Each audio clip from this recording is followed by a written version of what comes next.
Kepala Badan Kepegawaian dan Pengembangan Sumber Daya Manusia (BKPSDM) Kabupaten Maluku Tengah Siti Soumena mengungkapkan proses tahapan seleksi 14 jabatan kepala dinas di lingkup Pemda setempat ditunda. Sebelumnya Pemda setempat berencana melelang belasan posisi kepala SKPD di daerah itu lantaran selama ini jabatan strategis pegawai eselon 2 itu diisi pelaksana tugas. Soumena menjelaskan sebelumnya proses seleksi direncanakan berlangsung pada akhir November atau awal Desember 2021 kemarin.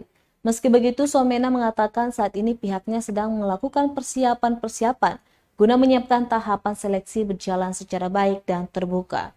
14 jabatan kepala dinas dan 2 jabatan staf ahli bupati itu diantaranya Dinas PUPR, Dinas Lingkungan Hidup BPBD, kemudian Dinas Perpustakaan, Dinas Perkebunan dan Peternakan, juga Sekwan DPRD, Dinas Pengendalian Penduduk dan KB, Dinas Koperasi dan UMKM, kemudian Baplit Bangda, Kasat Pol PP, Dinas Kominfo, Dinas Perdagangan dan Perindustrian, Dinas Perhubungan, kemudian staf ahli bidang pemerintahan politik dan hukum, serta staf ahli bidang pembangunan dan kemasyarakatan. 6 pejabat Polda dan 1 Kapolres.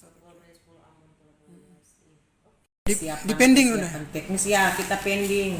Kemarin kan sudah ditutup itu. Tapi seharusnya harus ada perpanjangan waktu karena para pelamar untuk 14 jabatan itu belum mencukupi. Jadi pelamar belum mencukupi. Yang pada akhirnya kita ada persiapan teknis untuk kita akan menambah jumlah jabatan yang akan diseleksi. Jadi untuk saat ini kita masih pending sambil menunggu pemberitahuan selanjutnya. Jadi begitu, ada rencana mau menambah jumlah jabatan yang akan diseleksi ya.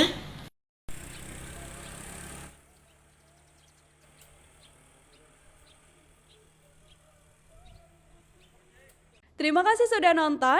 Jangan lupa like, subscribe, dan share ya.